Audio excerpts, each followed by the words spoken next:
Quakes fans, welcome to another Aftershock with Jamon Moore. And today, a very special guest, Daniel Sperry, from covering Sporting Kansas City Mhm. from the Bay Area, actually. And he's going to tell us a little bit about that.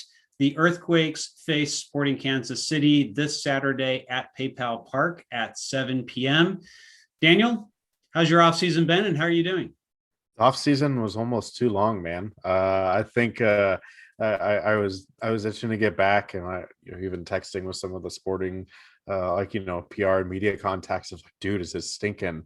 The CBA gonna get done? I'm itching to do stuff, and he goes, trust me, we're itching to get back just as much as you are. So to have the way the season has gone from, for last word on soccer, I do a lot of other stuff outside of sporting and being on CCL duties. So from, the start of CCL and through the peak end of Europe, it just feels like there's so much soccer. Even had the men's college cup last night, which was the game winner was scored by a Sporting KC draft pick. He scored a game winner in the last three. So there's all kinds of stuff and reasons to be tuning into everything. So I'm just happy that the offseason is over and that we're actually started back up watching some great soccer again. Well, you used to do a podcast in the area. I was mentioning to our live show the other day. You used to do a podcast with Joel Soria, but there's some history there. You and Joel go Yeah. back a little bit. Why don't you talk a little bit about your history in the Bay Area and your affinity with the Quakes and Yes. just a little bit about all that. Yeah, so I grew up in Turlock, California, just in Central Valley, up Highway 99. Most of you know Modesto, at least, so a little bit south of Modesto. If you're not totally in with where Turlock's at, but grew up there. Joel and I went to the same high school together. We were kind of friends in high school, but our friendship actually kind of took off later on in the year or in our high school, college careers. I came back. I went to school in Illinois for a year, came back and wasn't sure what I wanted to do. And I went to Modesto Junior College, and Joel and I ended up in a class with this crazy conspiracy theorist. I mean, every single thing that we were doing, it was a writing class, and every single thing that we ended up had to do with like Monsanto or something like that. And so we had this crazy class together, but we both knew we loved soccer. And so we kind of got into playing together a lot, and just we would play pickup street ball at Cal State Stanislaus in the parking lot, and we'd start at like 9:30 at night and play till midnight. Had some pop-up goals, and we'd play out there with a bunch of our friends from high school, and just a way to keep exercise and play soccer. We even started playing at a Mormon church on Tuesday nights, just to kind of keep playing and stuff. And conversations in the car were always heated between Liga MX and MLS, and Manchester United and Mexico, and all this back and forth, and as Chicharito done and Manchester United. And he and his brother Mondo, we went back a lot. We went to hockey games, basketball games, Sharks Warriors, went to multiple Earthquakes games together. The CONCACAF Champions League game. Our favorite one was we bought tickets because before we had ever sat with the Ultras, this was at Buckshaw. We sat first row at the corner flag. It was right by the warm up area for the Earthquakes, and we were at leg one of the CCL round of 16 quarterfinals, whatever it was at that point. Between the San Jose Earthquakes and Toluca. And remember, ridiculous volley, Toluca's up. I remember Gordon was sprinting up and down the sideline trying to warm up and get ready. And Joel and I were egging him on, like, hey, you're going to get in there and you're going to do it. And sure enough, Shea Salinas whips the cross into the back post. Gordon wins it. Everyone, hits the header. Everyone's chanting, "We are going to win in Toluca." We get CONCACAF, as the Quakes history goes. But I personally, I was the Earthquakes fan since the Spartan Stadium days. I remember reading newspaper articles when they moved to Houston and being pretty sad that I was losing Brian Ching and Dwayne De Rosario, and vaguely remember some of the Landon Donovan years. But by the time he was gone, was about when I really started to take hold. So my guys were Brian Ching and early Pat Onstad. I played goalkeeper through high school, and Pat Onstad was one of my favorites to watch. And so now it's weird running into him in the hallway and goalkeeping stuff, and asking.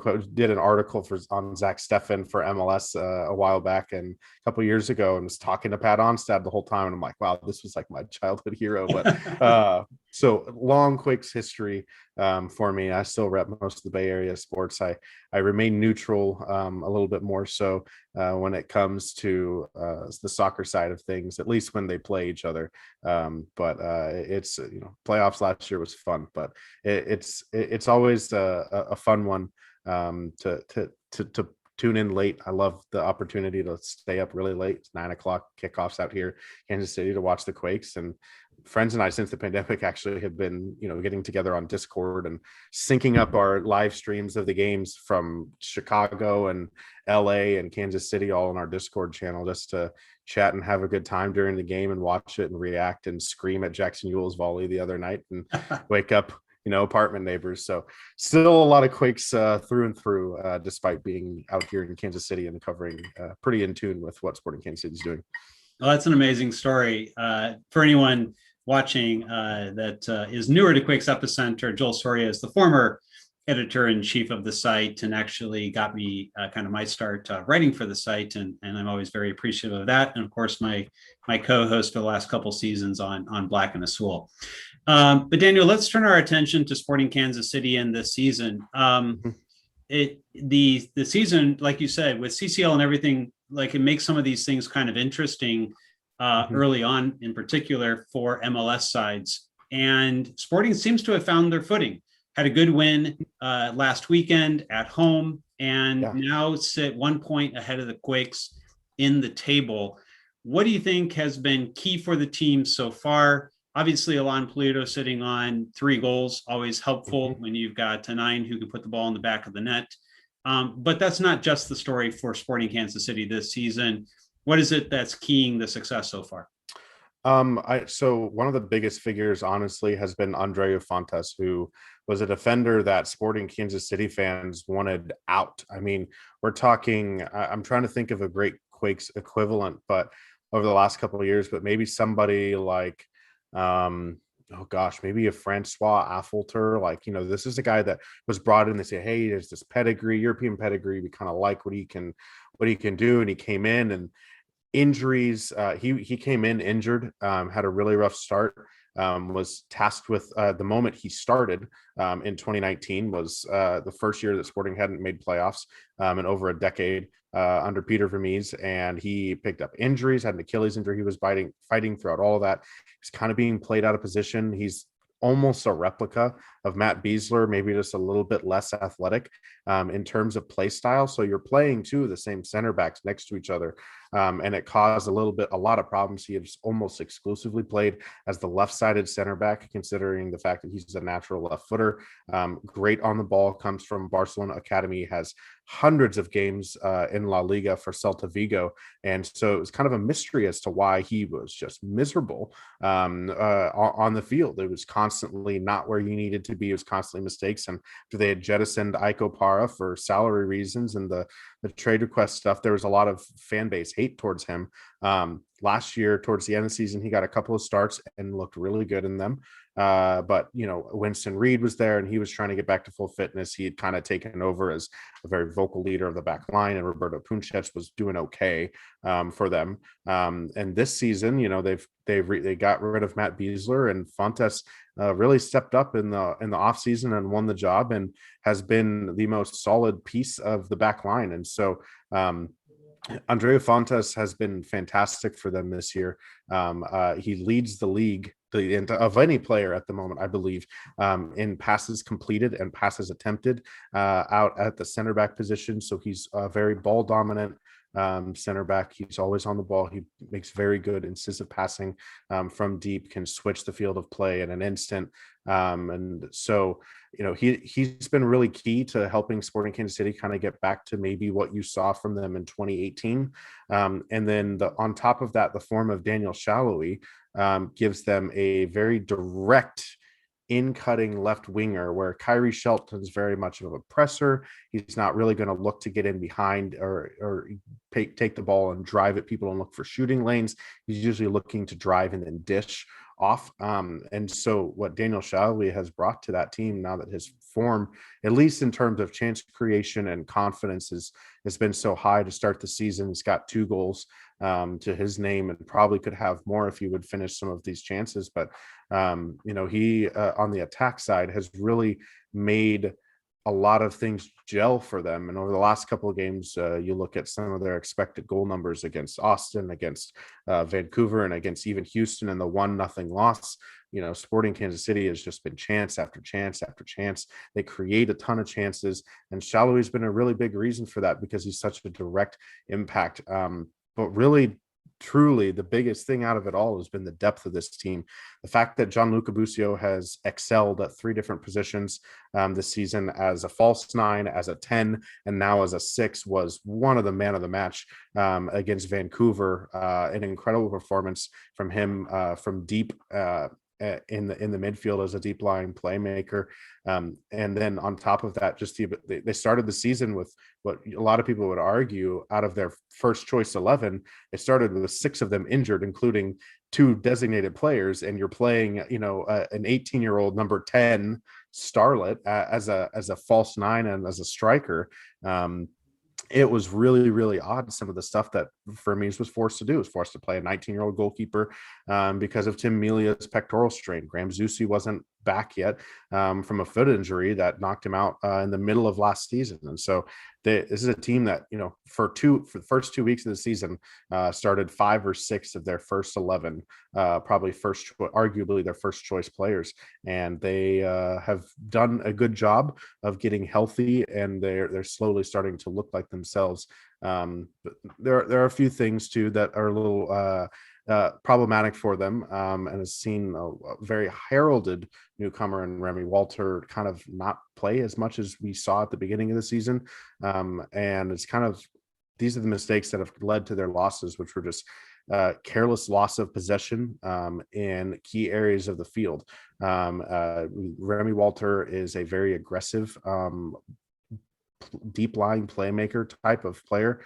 And he still hasn't really quite figured out where he needs to play the passes. And there's some youth on the back line with Jalen Lindsay and a few players that have, in terms of in the shuffling around of players, because of some of the injuries and squad rotation that they needed to do last week, has led to players that are kind of putting Sporting under pressure when they don't need to, giving the ball away in dangerous positions where Sporting are left wide open for counterattacks.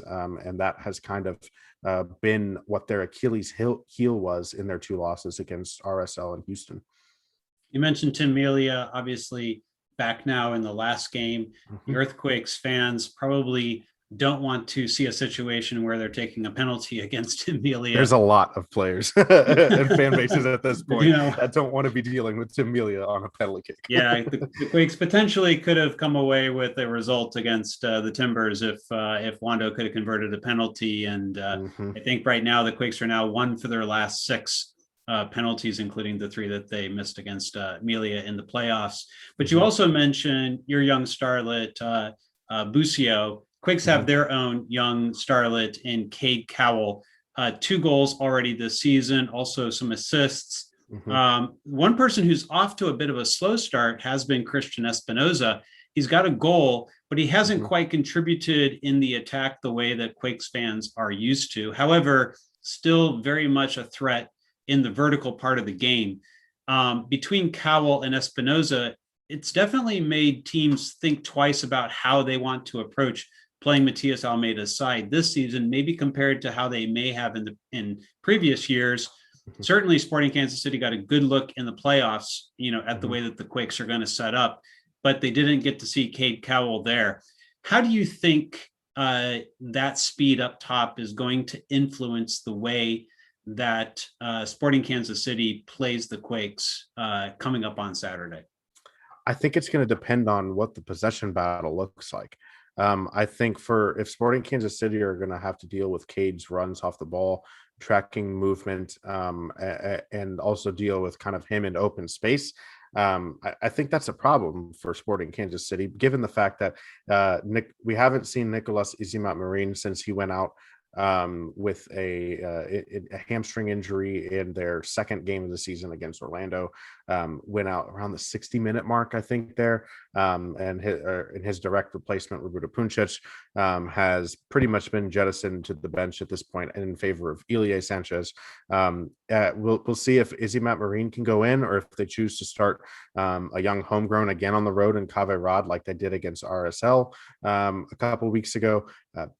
Right now, the Ilie Fontes partnership has been working, but it is not the most mobile partnership. However, the passing ability from them, I think, kind of can help keep the possession for the San Jose, or for Sporting Kansas City. They kept really dominant in possession against Houston, extremely dominant in possession against Vancouver. Vancouver, I think, had one attempt on goal in the entire first half and had one somewhat decent chance.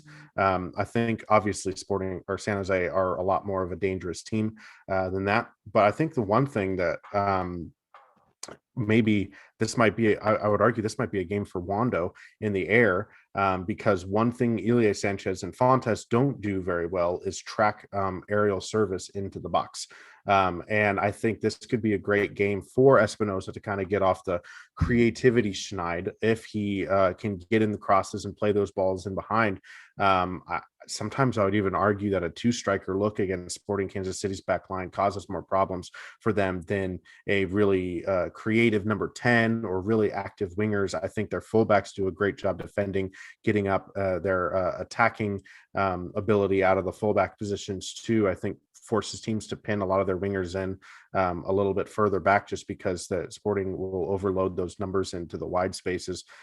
But I think the Cade Cowell thing can pose a bit of a problem for Sporting if he gets out in open space. And as I mentioned, the careless giveaways that have plagued Sporting Kansas City in their two losses this season, which were both on the road to Houston and RSL, were those careless giveaways and led to counterattacking chances for other teams. I think that might be something that San Jose kind of maybe sits back a little bit more than they have in the past. Not so much as Vancouver, where they just blocked into a low block for the start of first 10 minutes of the match. But if San Jose can kind of absorb some of that pressure and then try and press Sporting Kansas City into some poor mistakes, the speed and the overall vertical aspect of their game can be a really, really challenging aspect for Sporting's back line. Danny, thank you so much for joining me today. Tell everyone how they can follow your work on Twitter and on Last Word on Soccer. Yeah, so you can follow me on Twitter at Sperry Daniel94. You can check out my coverage and the rest of our colleagues' coverage around the league at Last Word on Soccer. Actually, you can go to lastwordonsoccer.com, but I believe the URL kind of mechanism has changed. I believe it's either lastwordonsports.com/soccer or lastwordonsoccer.com will auto redirect to the right page there. But that's where you can find us, and a little bit of Quakes work. A lot of Sporting Kansas City work. I'll definitely have a little preview, a little bit more in depth too. I'll plug that now of this matchup as well, if you're looking for a little bit more insight into San Jose or to Sporting Kansas City. We'll definitely have to make sure we share that with the fans. Thank you so much again for joining us today. Fans, again, remember, we have the Earthquakes against Sporting Kansas City coming up on Saturday, 7 p.m. from PayPal Park. Right around 9 p.m. or right after the game ends, we will have the Aftershock live show. We will carry the press conference with Matias Almeida and one or two players, and we will be announcing our crew for the game later on this week. So please plan to join us. Dan, thanks again, and we'll be talking to you, probably chatting throughout the match as we typically do. As we will. Great talking to you guys. Thanks. Take care.